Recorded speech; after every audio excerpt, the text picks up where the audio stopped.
یعظکم بہ ان اللہ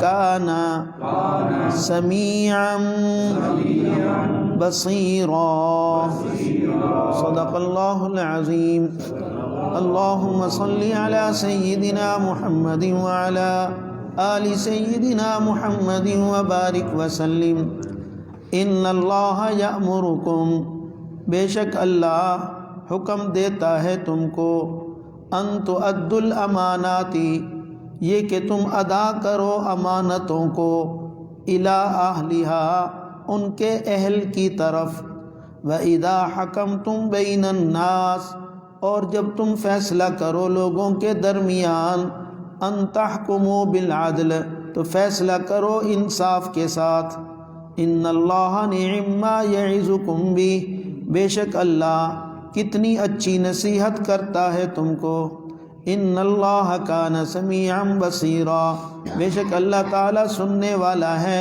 بصیرا اور دیکھنے والا ہے۔ سورت کی ابتدا سے اب تک ہم نے حقوق پڑھے۔ اللہ تعالیٰ نے سورۃ النساء کی ابتدا سے لے کر اس آیت تک 58 نمبر آیت تک جو ہے بندوں کے حقوق کا تذکرہ کیا، ادھر آ جائیں، بندوں کے حقوق کا تذکرہ کیا ہے، اور بالخصوص حقوق میں سے بھی حقوق العباد کا تذکرہ فرمایا ہے، حقوق العباد کا۔ اور حقوق العباد کے ضمن میں کیا کچھ بیان کیا ہے؟ یتیموں کے حقوق، وراثت کے مسائل، نکاح کے مسائل اور حلت اور حرمت کے احکامات یہ بیان کیے۔ اور اس کے علاوہ یہودیوں کے اندر جو بری عادات تھیں اللہ نے ان کا تذکرہ فرمایا۔ آج جو ہم نے آیت پڑھی ہے اس آیت سے لے کر تقریباً 12 آیات جو آ رہی ہیں اس میں اللہ تعالیٰ نے دوسرا مضمون بیان کیا ہے۔ اس مضمون کا تعلق جو ہے اجتماعیت کے ساتھ ہے، یہ یوں کہہ لیں ہم سیاست کے ساتھ ہے۔ آج تو لوگ کہتے ہیں نا مولویوں کا کیا تعلق ہے سیاست سے، قرآن کریم میں 12 آیات ہیں سیاست جس کا تعلق ہے ہی سیاست سے۔ تو یہ جو آج سے ہم 12 آیات پڑھیں گے ان میں اللہ تعالیٰ نے اجتماعیت کا مسئلہ بیان کیا ہے، سیاسیات کو بیان کیا ہے، اور اس کے ضمن میں یہودیوں کی جو اندر 2 مزید بری خرابیاں تھیں، بری خصلتیں تھیں، ان کا بھی ذکر فرمایا ہے۔ وہ کیا بری خرابیاں تھیں یہود کے اندر؟ ایک تو یہ خرابی تھی کہ وہ امانت ادا نہیں کرتے تھے، امانت میں خیانت کرتے تھے، اور دوسری خرابی کیا تھی کہ جب بھی کسی معاملے میں فیصلہ کرتے تھے تو ناانصافی کرتے تھے، عدل قائم نہیں کرتے تھے۔ اللہ تعالیٰ نے ان کی ان 2 خباثتوں کا اور ان کی ان 2 برائیوں کا تذکرہ بھی انہی آیات کے ضمن میں کیا ہے۔ تو آج کے درس کی جو آیت ہم پڑھ رہے ہیں اس میں اللہ تعالیٰ نے ان 2 چیزوں کو حکم دیا ہے کہ امانت ادا کرو، امانت داری کا خیال رکھو، اور جب بھی تم فیصلہ کرو حق اور انصاف کے ساتھ کرو۔ جب قرآن اترا اس وقت تو اللہ تعالیٰ نے ان غلطیوں کا احساس اہل کتاب کو دلایا، لیکن ساتھ ساتھ اہل اسلام کو بھی تلقین کی کہ تم نے ان اصولوں پر کاربند رہنا ہے۔ لیکن آج کا تو مسلمان ہی ان 2 چیزوں کو اپنا کر بیٹھا ہوا ہے۔ جس کے پاس امانت رکھوا دو وہ امانت واپس کرنے کا نام ہی نہیں لیتا، کسی سے کے پاس فیصلہ چلا جائے تو وہ جانبداری کرتا ہے، وہ عدل کا خیال ہی نہیں کرتا، اپنوں کو اور کوئی نوازتا ہے۔ تو اس لیے اللہ رب العالمین نے اس آیت میں یہ 2 باتیں فرمائی ہیں، اور واقعی اگر انسان ان 2 چیزوں کا خیال کر لے تو دنیا کے اندر امن آ سکتا ہے۔ دیکھیں یہ ایک حقیقت ہے کہ اچھی حکومت یا صالح حکومت کے لیے اچھی جماعت کا ہونا ضروری ہوتا ہے۔ جتنی اچھی کابینہ ہوگی اتنا ہی دنیا کا نظام اچھا ہوگا۔ تو صالح حکومت کے لیے، اچھی حکومت کے لیے صالح جماعت ہو تو پھر دنیا کا نظام اور حکومتوں کا نظام بڑا بہترین ہوتا ہے۔ اور ظاہر صالح جماعت یا یوں کہہ لیں اچھی کابینہ وہ تبھی ہوتی ہے کہ جس کے افراد کا اعتقاد اور ان کا عمل اور ان کے اخلاق اچھے ہوں۔ جب یہ چیز قوم کے افراد کے اندر ہوگی تو ظاہر نظام حکومت صحیح سمت پر چلے گا۔ اور جب انسان کا اعتقاد ہی خراب ہو اور اعمال بھی صحیح نہ ہو اور کابینہ کے افراد کے اندر ہی بد اخلاقی ہو تو نظام حکومت کبھی بھی صحیح قائم نہیں ہو سکتا۔ تو اس لیے اللہ تعالیٰ نے اس آیت میں بتایا کہ حکومت کی ضروریات میں سے دو بنیادی چیزیں یہ ضروری ہیں، ایک امانت اور دوسرا عدل۔ حکومت کے افسران، حکومت کے حکام، حکومت کے عمال اگر امین ہوں گے اور عادل ہوں گے تو نظام حکومت صحیح رخ پر گامزن ہوگا، اور اگر حکومت کے افسران اور عمال اور حکام ان کے اندر خیانت ہوگی، ان کے اندر ناانصافی ہوگی تو حکومت کا نظام کبھی بھی درست نہیں ہو سکتا۔ آج دیکھ لیں، ہم اس کا مشاہدہ کر رہے ہیں، ہماری حکومت کا نظام کیوں صحیح نہیں ہے، ملک میں امن کیوں نہیں ہے، ہر آدمی کیوں پریشان ہے؟ اس لیے کہ امانت میں خیانت ہو رہی، بیت المال کا مال لوگ اس طرح اڑاتے ہیں جیسے کوئی اپنا ذاتی مال ہے، اور عدالتوں میں چلے جائیں تو انصاف ہی نہیں ہے، کسی کو بھی انصاف نہیں ملتا۔ جسے رات حضرت فرما رہے تھے جھوٹ ہی جھوٹ ہے، کہاں انصاف ملتا، بلکہ جھوٹ سکھایا جاتا ہے۔ وکیل جو ہم سے فیس لیتا ہے وہ ہم سے جھوٹ بولنے کی فیس لیتا ہے، ہمیں جھوٹ سکھاتا ہے، چاہے مدعی ہو چاہے مدعا علیہ ہو۔ گواہ اگر تیار کیے جائیں تو گواہوں کو پیسے دے کر ان کو بھی جھوٹ سکھایا جاتا ہے۔ تو دیکھیں ہر طرف جو ہے وہ ناانصافی ہے۔ تو اللہ رب العالمین نے اس آیت میں بتایا ہے کہ اگر یہ دو چیزیں انسان کے اندر آ جائیں، امانت اور عدل، تو دنیا کا نظام حکومت بہترین چل سکتا ہے اور دنیا کے انسان امن اور چین کی زندگی گزار سکتے ہیں، سکون بھری زندگی گزار سکتے ہیں۔ کیونکہ جب یہ دو چیزیں ہوں گی، امانت اور عدل ہوگا، تو بد امنی کی فضا ختم ہو جائے گی، ہر بندہ دوسروں کے حقوق ادا کرے گا، اور جب یہ دونوں چیزیں نہیں ہوں گی تو لوگوں کے حقوق پامال ہوں گے، لوگوں کے حقوق ضائع ہوں گے، اور رعایا کے اندر امن اور چین نہیں ہوگا، بے سکونی ہوگی، بے قراری ہوگی۔ اور اس کا آج ہم مشاہدہ کر رہے ہیں، ہر آدمی بے سکون ہے، چاہے وہ کسی طبقے کا آدمی ہے، لیکن اس کی زندگی میں سکون نہیں ہے، بے چینی ہے اور بے قراری ہے۔ لیکن تفسیر خازن میں جو صاحب تفسیر خازن ہیں، جنہوں نے تفسیر خازن لکھی ہے، وہ فرماتے ہیں کہ یہ جو آیت آج ہم پڑھ رہے ہیں، اس آیت کا اطلاق جیسے حکومت والوں پر ہے، وہ فرماتے ہیں ایسے عوام پر بھی ہے، دونوں طبقوں کے لیے اللہ تعالیٰ نے یہ آیت اتاری ہے۔ اس لیے کہ ظاہر ہے گاؤں ہو، قصبہ ہو، شہر ہو، دیہات ہو، ہر جگہ لوگ اکٹھے رہتے ہیں۔ جب ظاہر ہے اکٹھے ہوں گے تو ان کے مفادات جو ہوں گے وہ بھی مشترک ہوں گے، جب مفادات مشترک ہوں گے تو ان کے درمیان جھگڑے اور تنازعات بھی پیدا ہوں گے۔ اب جب تنازعات ہوں گے، جیسے دو برتن اکٹھے پڑے ہوں تو وہ کھڑکتے ہیں، تو جہاں اتنے لوگ اکٹھے رہیں گے تو جھگڑا تو ہوگا، کھڑاک تو ہوگا۔ اب جب دو افراد کے درمیان لین دین کا معاملہ ہو اور وہ آپس میں انصاف نہیں کریں گے تو ظاہر معاشرے کا نظام خراب ہوگا۔ تو شریعت تو میں کہتی ہے کہ تمہارا دو بندوں کے درمیان بھی اگر لین دین کا معاملہ ہے تو تم اس میں بھی ایک دوسرے کے حقوق کا خیال کرو، حقوق کی پاسداری کرو۔ تو جیسے یہ عوام کے لیے حکم ہے، ایسے ہی حکومت کے لیے بھی احکامات ہیں، جیسے افسران کے لیے احکامات ہیں، ایسے رعایا کے لیے بھی احکامات ہیں کہ تم سب اپنے اپنے حقوق کو پابندی کے ساتھ ادا کرنے والے بن جاؤ تو تمہاری زندگی میں سکون آ جائے گا۔ تو اس لیے اللہ تعالیٰ فرما رہے ہیں ان اللہ یأمرکم ان تؤدوا الامانات الی اہلہا، بے شک اللہ حکم دیتا ہے تم کو کہ تم ادا کرو امانتوں کو ان کے اہل کو، جو امانت کے اہل ہیں ان کی امانت ان کے سپرد کر دو۔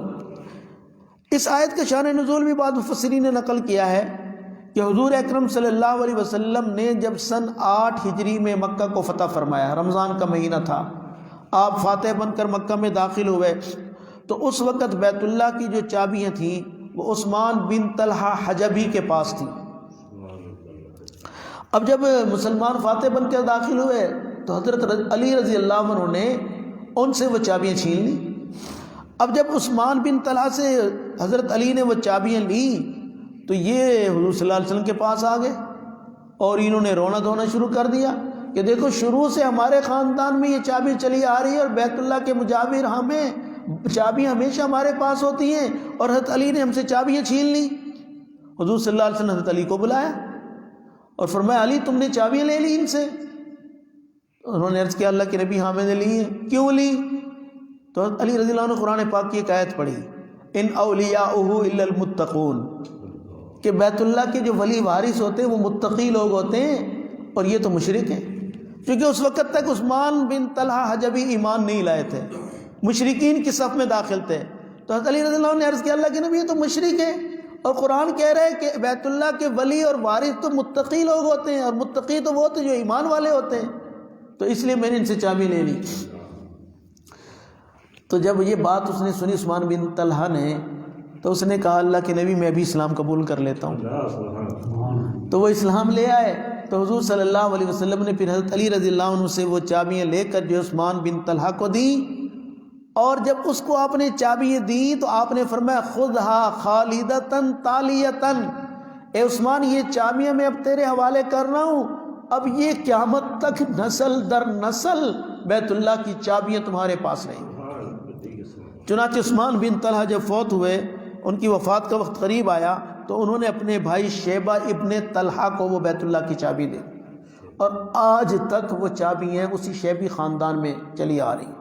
اس لیے جس کے پاس بھی بیت اللہ کی چابیاں ہوتی ہیں وہ شیبی کہلاتا ہے، تو وہ شیبی خاندان کے پاس چابیاں ہیں، اور قیامت تک انہی کے پاس رہیں گی، چونکہ اللہ کے نبی نے جب چابیاں ان کو پکڑائی تھی تو یہ فرما دیا تھا خذھا خالدۃ تالیۃ، یہ چابیاں نسل در نسل اب ہمیشہ کے لیے تمہارے پاس رہیں گی۔ اللہ تعالیٰ نے اس موقع پر یہ آیت اتاری، ان اللہ یأمرکم ان تؤدوا الامانات الی اہلھا، بے شک اللہ حکم دیتا ہے تم کو کہ تم ادا کر دو امانتیں ان کے اہل کی طرف، یعنی اللہ تعالیٰ بھی جانتے تھے یہ خاندان اس اہل ہے کہ یہ بیت اللہ کی چابیاں جو ہیں انہی کے حوالے رہیں، انہی کے سپرد کی جائیں، اور اللہ کے نبی صلی اللہ علیہ وسلم نے آیت کے نازل ہونے سے پہلے ہی وہ چابیاں ان کے حوالے کر دی تھیں، اور اللہ تعالیٰ نے یہ آیت اتار کر سارے انسانوں کو بتا دیا کہ امانت جو ہے وہ امانت والوں کے سپرد کی جاتی ہے، امانت میں خیانت نہیں کی جاتی۔ تو امانت کا عام مفہوم تو یہ ہے کہ اگر کسی شخص نے دوسرے شخص کے پاس کوئی چیز بطور امانت کے رکھوا دی، تو اب جس کے پاس امانت رکھوائی گئی ہے اس کو چاہیے بعین ہی اس چیز کو معین وقت پر واپس کر دے۔ انسان رکھواتا ہے 2 مہینے کے لیے میری یہ چیز رکھ لو، یا 6 مہینے کے لیے یہ چیز میری اپنے پاس رکھ لو، تو جس مدت تک کے لیے وہ رکھواتا ہے اس مدت کے بعد اس کو واپس کرنا ضروری ہوتا ہے۔ حضور صلی اللہ علیہ وسلم نے ایک حدیث مبارکہ میں فرمایا کہ جو چیز بطور امانت یا ودیعت کہ تم نے وصول کی ہے اس کو اسی طرح واپس کرو، اس کے اندر ذرہ برابر بھی خیانت مت کرو۔ الامانات مؤدیات، آپ نے فرمایا جو امانت ہوتی ہے ان کا ادا کرنا ضروری ہوتا ہے، امانت استعمال کے لیے نہیں ہوتی، امانت واپس کرنے کے لیے ہوتی ہے۔ اس لیے آپ صلی اللہ علیہ وسلم نے ایک حدیث میں فرمایا کہ یہ منافق کی نشانی ہے امانت میں خیانت کرنا۔ اذا اؤتمن خانا، جب بھی اس کے پاس امانت رکھی جائے گی تو منافق آدمی اس میں خیانت کرے گا، تو یہ خیانت کرنا یہ مومن کا شیوہ نہیں ہے، یہ منافق کی عادت ہے۔ بلکہ ایک حدیث پاک میں اللہ کے نبی صلی اللہ علیہ وسلم نے فرمایا لا ایمان لمن لا امانت له، کہ اس کا تو ایمان ہی نہیں ہے جس کے اندر امانت نہیں ہے، جو امین نہیں ہے سمجھ لو اس کا ایمان ہی نہیں ہے، اس کا ایمان بہت کمزور، اگر مسلمان ہے تو اس کا ایمان بہت کمزور درجے کا ایمان ہے، اور اگر کافر ہے تو اس کا تو ایمان ہے ہی نہیں۔ تو اس لیے انسان کو چاہیے امانت میں خیانت نہ کرے، اس سے انسان کے ایمان پر زد پڑتی ہے۔ اور امانت صرف پیسے میں نہیں ہوتی، چیزوں میں بھی ہوتی ہے، بلکہ یہاں تک مفسرین نے لکھا ہے اگر کوئی چیز کسی سے استعمال کے طور پر مانگتا ہے، موٹر سائیکل مانگ لی، سائیکل لے لی، کوئی برتن، کوئی کپڑا، تو فرمایا جس حالت میں لیا اس کو اس حالت میں واپس کرو۔ آج تو کسی کو چیز دے دو استعمال کے لیے، تو جب واپسی کی باری آتی ہے اول تو واپس دینے کے لوگ نام ہی نہیں لیتے، اور دیتے بھی ہیں تو توڑ پھوڑ کر دیتے ہیں۔ وہ چیز جس حالت میں لی ہوتی ہے اس حالت میں اس کو واپس نہیں کی جاتی۔ مفسرین نے تو اس آیت کے تحت میں یہاں تک لکھ دیا ہے کہ اگر کوئی راستے میں بھی کوئی گری پڑی چیز تمہیں مل جائے تو اس کے تم مالک نہیں بنو گے، بلکہ حضور صلی اللہ علیہ وسلم نے کیا فرمایا، تم اس کی تشہیر کرو، اس کا اعلان کرو، تاکہ وہ چیز جس کی ہے اس تک پہنچ جائے۔ تو اگر راستے میں گری پڑی ہوئی چیز وہ مالک کو پہنچانی ضروری ہے، تو جس مالک نے چیز آپ کے پاس بطور امانت کے رکھوائی ہے اس کا ادا کرنا کتنا ضروری ہوگا۔ ہماری شریعت کا حسن دیکھیں، نبی علیہ الصلوۃ والسلام نے اپنے امتیوں کو چھوٹی چھوٹی چیزیں سمجھائی ہیں۔ فرمایا کوئی گری پڑی چیز مل جائے تو تمہارے ذمے ہے کہ اس کی تشہیر کرو کہ اس کے مالک تک وہ چیز پہنچ جائے۔ اگر اس کا مالک نہ ملے تو شریعت کہتی ہے اس کو صدقہ کر دو، اس کی طرف سے صدقہ کر دو تاکہ اس کے نامہ اعمال میں اس کا ثواب لکھا جاتا رہے گا۔ اسی طرح یا پھر تیسری صورت یہ لکھی ہے کہ بیت المال میں جمع کروا دو۔ آج کل تو بیت المال میں جائے گی تو غریب تک تو پہنچے گی نہیں، اس لیے انسان خود ہی اپنے ہاتھ سے کسی غریب مستحق تک پہنچا دے وہ چیز، کیونکہ بیت المال میں گئی وہ تو ہمارے جو حکمران ہیں یا جو ہمارے منسٹر ہیں یا MP MN ہیں وہ تو اپنی عیاشی اور بدماشی میں اڑا دیں گے، فضول خرچی میں اس چیز کو استعمال کر لیں گے۔ تو اس لیے انسان خود اپنے ہاتھ سے کسی غریب مستحق کسی بیوہ تک اس چیز کو پہنچا دے۔ یہاں تک علماء نے لکھا اگر کوئی چیز بطور رہن کے آپ کے پاس رکھی گئی، رہن یہ ہوتا ہے کہ انسان کسی کے سے پیسے قرضہ لیتا ہے، اس کو کہتا ہے بھی میں جب تمہیں قرضہ واپس کروں گا تو یہ چیز تم مجھے واپس کر دینا، اس کو رہن کہتے ہیں کہ کوئی چیز رکھوانا دوسرے کے پاس قرض کے اندر، تو اس کو رہن کہتی ہے شریعت۔ تو رہن کے طور پر جو چیز رکھی جاتی ہے اس کا ادا کرنا بھی ضروری ہوتا ہے۔ اسی طرح وراثت کے حقوق ہیں کہ جس کے وارث کا حصہ بنتا ہے اس کو ادا کرو، یہ بھی امانت ہے۔ یتیم کا حق اس کو دو، یہ بھی امانت ہے۔ تو امانت کے بہت سارے مسائل ہیں، انشاءاللہ کل اس کو میں عرض کروں گا۔ آج جو اس آیت سے متعلق چیز ہے اس کو سمجھ لیجئے۔ حضور صلی اللہ علیہ وسلم نے یہاں یہ بات بھی ارشاد فرمائی ہے کہ دیکھیں جب کسی حاکم کو اللہ تعالی حکومت عطا فرماتے ہیں تو اس حاکم کی بھی ذمہ داری ہے کہ وہ امانت اہل لوگوں کے سپرد کرے۔ کوئی عہدہ کوئی منصب نہ اہل کو نہ دے، اگر دے گا تو اللہ کے نبی نے فرمایا یہ ملعون ہے۔ حضور اکرم صلی اللہ علیہ وسلم کا ارشاد ہے، آپ نے فرمایا جو کوئی بھی حاکم کوئی بھی عہدہ اپنے رشتہ داروں کو یا اپنے دوستوں کو دیتا ہے لیکن وہ اس کے اہل نہیں ہیں، فرمایا یہ ملعون آدمی ہے، اس نے امانت میں خیانت کی ہے، لہذا اس کے اوپر اب اللہ کی لعنت ہی برسی۔ اور آج یہی کچھ ہوتا ہے، ہر کوئی اپنوں کو نوازتا ہے، جو پارٹی بھی اقتدار میں آتی ہے وہ اپنوں کو ہی نوازتی ہے، وہ یہ نہیں دیکھتی اس کا اہل ہے یا نہیں، یا دوستی کے رنگ میں نوازے جاتے ہیں یا رشتہ داروں کو نواز دیا جاتا ہے، یا پھر جو سپورٹر ہوتے ہیں ان کو نوازا جاتا ہے۔ نہیں، اس بات کا خیال کرنا چاہیے، یہ منصب کی بڑی ذمہ داری ہوتی ہے اور قیامت کے دن ایسے لوگ بہت نقصان میں ہوں گے۔ حضور صلی اللہ علیہ وسلم نے ایک حدیث میں فرمایا اربع اذا کن فیک فلا علیک فیما فات فی الدنیا، فرمایا جس انسان کے اندر 4 خوبیاں ہوں، جس کے پاس 4 خوبیاں ہوں تو فرمایا اب اس سے کوئی دنیا فوت ہو جائے تو کوئی حرج کی بات نہیں ہے، اس کا کوئی نقصان نہیں ہے۔ 4 خوبیاں ہونی چاہیے۔ وہ 4 خوبیاں کون سی ہیں؟ آپ نے فرمایا پہلی خوبی حفظ امانت ہے، کہ امانت کی حفاظت کرنا، یہ پہلی خوبی آپ نے فرمائی۔ جس انسان کے اندر امانت داری ہے سمجھ لو اس کے پاس دنیا کی بڑی خوبی موجود ہے۔ اور مفسرین فرماتے ہیں کہ امانت کے اندر جو ہے بہت ساری چیزیں آتی ہیں، یہ فرماتے ہیں کہ وضو بھی امانت ہے، غسل بھی امانت ہے، کیونکہ اللہ کے نبی نے ہمیں وضو کا طریقہ بتلایا ہے، اگر ہم اس طریقے کے خلاف وضو کر رہے ہیں تو ہم خیانت کر رہے ہیں۔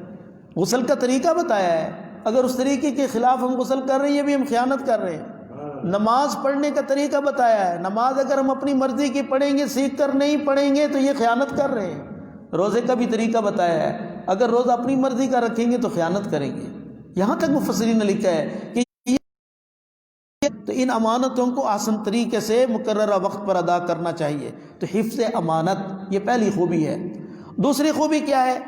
صدق حدیث، کہ انسان سچی بات کرے، جھوٹ نہ بولے، ہمیشہ سچی بات کرنے کا عادی ہو، جب بھی بولے تو سچ بولے، کتنے بھی حالات اس پر آ جائیں، سچ بولنے کی خاطر کتنی بھی تکلیف اور مشقت برداشت کرنی پڑے لیکن سچ بولو۔ فرمایا یہ دوسری خوبی ہے۔ ٹوٹ جائے تو کوئی حرج نہیں ہے، اس کا کوئی نقصان نہیں ہوا، یہ اگر 4 خوبیوں کا مالک بن گیا۔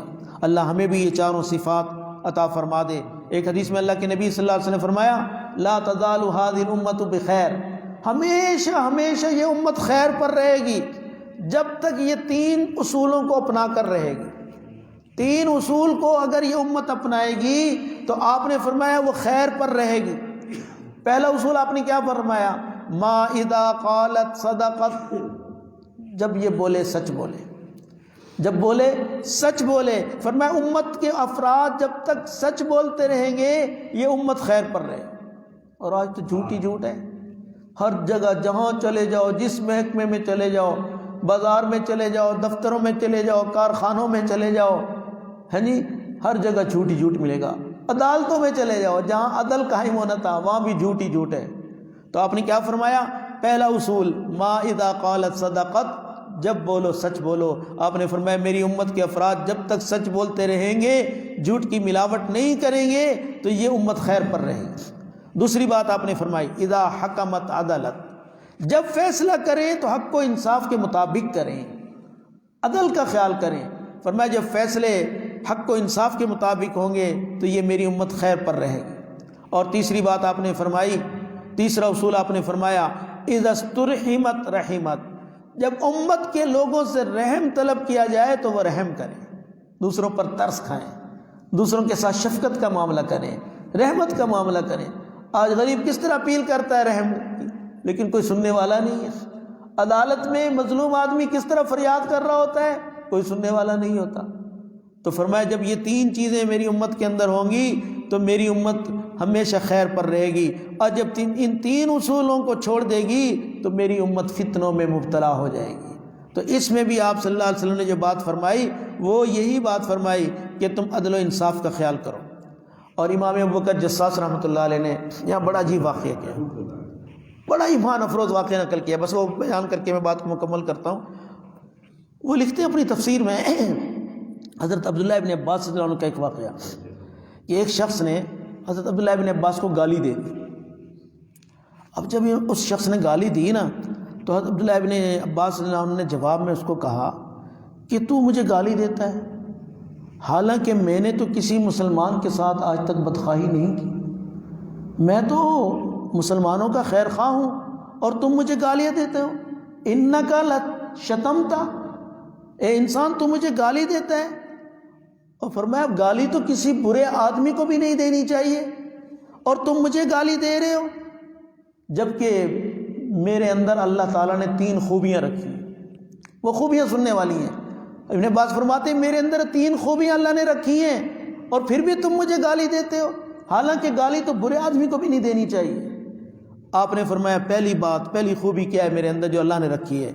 فرمایا جب میں قرآن پاک کی کوئی آیت پڑھتا ہوں اور اللہ تعالیٰ اس آیت کے معانی اور مطالب اور اس کے مفاہیم میرے دل میں ڈالتے ہیں، کیونکہ آپ تو امام المفسرین ہیں، قرآن پاک کے سب سے بڑے اور پہلے مفسر کون ہیں؟ عبداللہ ابن عباس ہیں۔ تو اللہ تعالیٰ نے ان کے اوپر تو قرآن کو کھولا ہوا تھا۔ وہ فرماتے جب بھی میں کوئی آیت پڑھتا ہوں اور اس کے رموز اور اس کے راز اللہ تعالیٰ مجھ پر کھولتے ہیں، میرے دل میں القاء فرماتے ہیں، تو میری یہ چاہت ہوتی ہے کہ جیسے اللہ نے مجھے قرآن کی آیات کی سمجھ اور اس کے معنی اور اس کے مطالب اور اس کا مفہوم اللہ نے مجھے عطا فرمایا ہے، میں چاہتا ہوں دوسرے لوگوں کو بھی اس بات کا پتہ چل جائے۔ یہ بڑی خیر خواہی ہے کہ ایک دین کی بات مجھے سمجھ آ گئی قرآن کی بات، تو میں چاہتا ہوں دوسروں تک بھی یہ بات پہنچ جائے۔ تو آپ سے بڑھ کر کون قرآن کو سمجھنے والا تھا؟ اللہ تعالیٰ تو آپ کو بڑے عجیب عجیب مضامین آپ کے دل میں القاء فرماتے تھے، اور اللہ تعالیٰ نے آپ کے لیے قرآن کے لیے تو آپ کا ذہن اور آپ کا دل جو ہے وہ کھول کر رکھ دیا تھا۔ تو آپ فرماتے کہ میں چاہتا ہوں کہ جو کچھ میں قرآن کے بارے میں جانتا ہوں دوسرے لوگ بھی جان لیں۔ تو یہ خیر خواہی ہے نا امت کی، یہ بڑی خوبی ہے۔ اور ایسی خوبی ہمارے قریب زمانے میں اللہ تعالیٰ نے حضرت شاہ ولی اللہ محدث دہلوی رحمۃ اللہ علیہ کو عطا فرمائی تھی۔ وہ اپنی کتاب فیوض الحرمین میں لکھتے ہیں شاہ ولی اللہ محدث دہلوی کہ جب میں قرآن پاک کی کوئی بھی آیت پڑھتا ہوں تو بعض اوقات اللہ تعالیٰ اس آیت کے تحت علم و عرفان کی اس قدر مجھ پر بارش کرتے ہیں کہ میں حیران ہو جاتا ہوں۔ ایسے ایسے مضامین اللہ تعالیٰ میرے سامنے کھول دیتے ہیں تو لگتا ہے کہ یہ آیت ایک ایسا وسیع سمندر ہے کہ اس کا کوئی ساحل ہی نہیں، اس کا کوئی کنارہ ہی نہیں۔ اتنے اللہ تعالیٰ مضامین اس آیت کے بارے میں میرے ذہن میں ڈال دیتے ہیں۔ تو عبداللہ ابن عباس فرماتے ہیں قرآن پاک کی جو تشریح اللہ تعالیٰ میرے دل میں ڈالتے ہیں میں چاہتا ہوں سب لوگ اس سے واقف ہو جائیں۔ پہلی خوبی تو یہ ہے۔ دوسری خوبی فرماتے ابن عباس کہ دوسری خوبی یہ ہے جو اللہ نے مجھے عطا فرمائی کہ جب کسی مسلمان حاکم کے متعلق میں سنتا ہوں کہ اس نے انصاف قائم کیا ہے، یعنی کسی جج نے فیصلہ انصاف کے ساتھ کیا ہے، تو فرماتے میرے دل کو بڑی خوشی ہوتی ہے۔ حالانکہ مجھے کبھی کسی ذاتی معاملے میں عدالت میں جانا نہیں پڑا، کسی کے پاس مجھے اپنے ذاتی فیصلے کے لیے جانا نہیں پڑا، آج تک نوبت نہیں آئی، اور فرماتے تھے شاید آئندہ بھی زندگی میں مجھے کبھی اس بات کی نوبت نہ آئے کہ میں کسی کے پاس اپنے فیصلے کے لیے جاؤں۔ لیکن اس کے باوجود جب میں یہ سنتا ہوں کہ فلاں حاکم نے یا فلاں جج نے فیصلہ عدل و انصاف کے ساتھ کیا تو مجھے بڑی خوشی ہوتی ہے۔ یہ دوسری خوبی میرے اندر ہے۔ اور تیسری خوبی آپ نے فرمائی کہ جب میں یہ سنتا ہوں کہ مسلمانوں کے فلاں علاقے میں باران رحمت ہو رہی ہے، اللہ تعالیٰ کی رحمت کی بارش برس رہی ہے، تو مجھے بڑی خوشی ہوتی ہے کہ وہاں باران رحمت نازل ہوئی ہے، مجھے بہت خوشی ہوتی ہے۔ حالانکہ فرماتے میرے پاس تو کوئی جانور بھی نہیں ہے کہ میں جسے چرانے کے لیے وہاں لے جاؤں، کیونکہ بارش ہوگی تو سبزہ اگے گا، اور سبزہ اگے گا تو جانور چریں گے، تو فرمایا میرے پاس تو کوئی جانور نہیں ہے کہ میں وہاں چرانے کے لیے اس کو لے جاؤں، لیکن مجھے خوشی ہوتی ہے۔ کیوں؟ اس لیے کہ میں امت کا خیر خواہ ہوں، میں بندوں کا خیر خواہ ہوں۔ تو آپ نے جس نے گالی دی آپ نے اس کو فرمایا کہ دیکھو میں تو مسلمانوں کی خیر خواہی کر کے خوش ہوتا ہوں، اور مسلمانوں کو خوشحال دیکھ کر خوش ہوتا ہوں، اور کوئی مسلمانوں کی جو خیر خواہی کرتا ہے اس کو دیکھ کر خوش ہوتا ہوں، تو تم مجھے کیوں گالی دے رہے ہو؟ گالی تو کسی برے آدمی کو بھی نہیں دینی چاہیے، جبکہ اللہ تعالیٰ نے جو ہے میرے اندر یہ خوبیاں رکھی ہیں۔ تو اللہ تعالیٰ یہ خوبیاں ہمیں بھی عطا فرما دے۔ آج تو مسلمان دوسرے کو خوشحال دیکھ کر خوش نہیں ہے، رشتہ دار دوسرے رشتہ دار کو دیکھ کر خوش نہیں ہوتے، بھائی بھائی کو دیکھ کر خوش نہیں ہے، پڑوسی پڑوسی کو دیکھ کر خوش نہیں ہوتا، اور یہی وجہ ہماری ناکامی کی اور ہماری پریشانی کی۔ جن لوگوں نے اپنے ظرف بڑے رکھے، اپنے دلوں کو بڑا کیا، اللہ تعالیٰ نے پھر ان کو دنیا میں بھی بڑا بنایا، آخرت میں بھی وہ بڑے ہوں گے۔ اللہ یہ خوبیاں ہمیں بھی عطا فرما دے۔ الحمدللہ رب العالمین۔